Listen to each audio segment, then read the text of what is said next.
The Chicago Bears have mentioned that they are looking to potentially add another veteran edge to this roster for cheap before training camp. And kind of like last year when they brought in edge Yannick Ngakoue on a one-year contract, we did give Yannick, though, a good chunk of change of $10.5 million last year on the books with only 3 sacks. And that's not what we had in mind, considering he was one of the better edges in the league previous years before.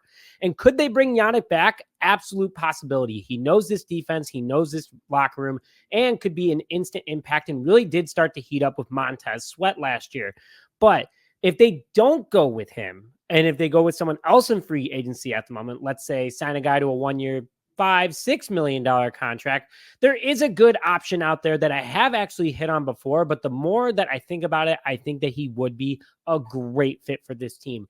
Not only that, Ryan Poles has also signed this guy before when he was working for the Kansas City Chiefs, which helped the Chiefs win their first Super Bowl and ended up actually having a pretty successful career after the Chiefs. So excited to break this one down for you guys because we got 6 weeks till training camp. There's a lot of free agents that we could talk about. There's a lot of things that can happen. Excited to break it down for you today. Hello, everyone, and welcome back to this episode of Just Another Year Chicago Bears. My name is Nick Rohde, and as always, thank you for tuning in and joining Just Another Year Chicago. So I've said I've hit on this guy before, but Emmanuel Ogbah, also known as the Nigerian Nightmare, which I know there's been a lot of those, but he is the newest one to claim that name, is one of the more proven edges over the last decade in the NFL that still, in my opinion, has a lot of gas left in the tank. And if it wasn't for an injury, he'd still be one of the top in the league. He'd be a strong pairing with Montez Sweat, a good gap filler until Austin Booker is ready to go as a full-time starter, and a good mentor. And if you would be happy about the Chicago Bears signing Ogbah to a 1-year contract before training camp, make sure to smash that like button on this video and comment the letter Y if you want him to become part of the Chicago Bears in 2024. So about Emmanuel Ogbah, he is clearly an edge rusher, playing in the NFL for now 8 seasons, stretching across 3 different teams of the Cleveland Browns, the Kansas City Chiefs, and the Miami Dolphins, where he most recently was a part of.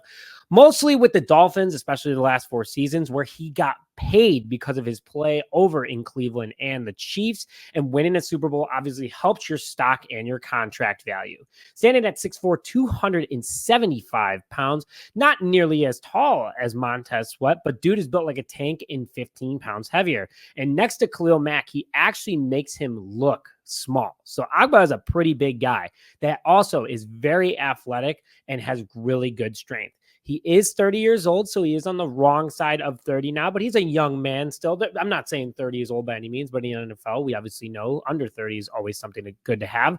He's entering the final years of his prime right now. But again, I still think he has about 2 to 3 years left in the tank at a high level. I mean, maybe mid, but it'd be better than just having, 4 edges on the roster right now. He would instantly improve the game.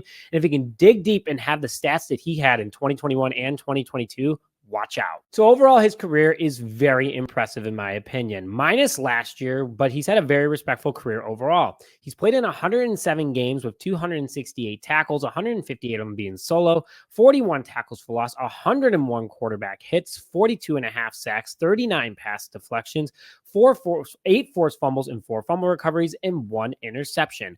Now going to 2023, where he did play in 15 games, he only had 20 total tackles, 7 of them being solo, 3 tackles for loss, 9 quarterback hits, but he did have 5.5 sacks when he was on the field, 2 pass deflections, 1 forced fumble, and that's where he had that 1 interception.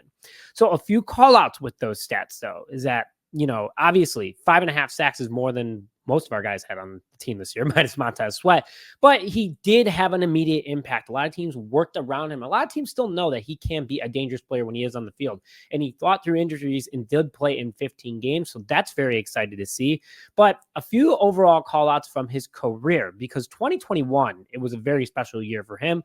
He had 12 pass deflections due to his great size, because the dude is dangerous, and then on top of that, in 2021, 2022, he had back-to-back 9-sack seasons. So for those seasons also, he had 40 plus tackles in a total of 45 quarterback hits. So last year he was a little bit injured, not ideal by any means, but the year before he was playing at the top of his game. So it could have just been a down year. He got released by the Dolphins due to having a big cap hit, and he's still unemployed. So he definitely is going to want to get any money anywhere. And $6 million to pretty much everyone in the world minus 1% of people is a ton of money, and you would survive off that for the rest of your life. So he would definitely take that. And if he can stay healthy, this guy would be absolutely dangerous and a lethal threat with Montez Sweat and the rest of the unit. And with Eric Washington, I mean, who knows what this guy could end up doing. But overall, I would love to see the Bears potentially bring him in on a good contract. Why that as well? Because this dude is just downright nasty. He plays with aggression, and his athleticism makes him even scarier. Not only that, his size and speed combination is super dangerous. And if he can stay healthy on the field, he would be unbelievable. I mean, this guy was a starter. He was one of the most seeked edges just a few years ago. So he still has a lot of respect in the game. People still have the game plan around him. He's probably been working really hard too to get back to his 100%. But when he gets by opposing offensive linemen, there's no stopping him. Like fullbacks can't stop him. He's just too darn big, and he's too darn fast for these guys too. He's also very smart at reading plays and also not overshooting himself with his speed, which allows him to make the tackle where needed. You can hear that in his stats right there. Super high motor, which is key. He can play late in the games and also make impactful plays to stop offenses when it's coming down to game time. Now, before I get into the final highlights, I'd like to thank today's sponsor, Freshie Organic Tequila Seltzer. Go out and get your Freshie today at your local store using the Freshie Finder in multiple states now. Freshie is taking over the seltzer industry. It is the only organic tequila seltzer on the market. Not a lot of carbonation, so no bloating, and only 99 calories. Comes in 3 great flavors of lime, grapefruit, guava, and blood orange habanero, which is my personal favorite. Go to the Freshie Finder and link in the description to get yours today. I think Poles definitely has his eye on this guy. No doubt about it. Like Ryan Bates, he knows what's in the market. He watches his guys, and if he likes somebody, and he clearly knows Ogbah's agent, who he wants to play ball. He wants to pay him. He wants to make him. And if we have the cap after, especially signing Caleb Williams and Roma Dunze, why not give him that 1 year, $6 million contract, or like a 1 year, 4.5 with the 1.5 million in incentives? So overall, it could be a win-win for everybody, and everyone's happy, and the Bears get their second edge rusher, which would be absolutely huge for this team. And I hope it ends up happening, because nothing better than pairing someone with Montez Sweat, who is again, crazy good weapon. This defense would be very steep at the edge position, which is obviously what we all want. But not only that too, the Chicago Bears always seem to get like that one random free agent that's super good, that can bring up the team. And Ryan Poles knows that too. I mean, Ryan Poles brought him into Kansas City, and that's honestly, back in 2019, that's what put the Chiefs really over the top. And clearly teams saw that within him too, because of the fact that he got paid going to Miami. So it's just a big deal overall for the Chicago Bears to go out and get a guy like him. He could be a great mentor. He could be a great veteran. You sign him a 1 year contract. He doesn't work out, you let him go to another team. He still got paid. He's still happy. But I would not spend as much as Yannick, because we spent a ton on Yannick, and the name obviously sold jerseys and everything, but Yannick did not bring the stats. But I think that Yannick could still bring it. I'm not putting aside that Yannick Ngakoue could come back to the Chicago Bears. I think would be really great for this team. But let's see what happens. Let's see what Ryan Poles does, because who knows? Anything's possible in this league, guys, and we have a ton of time till camp.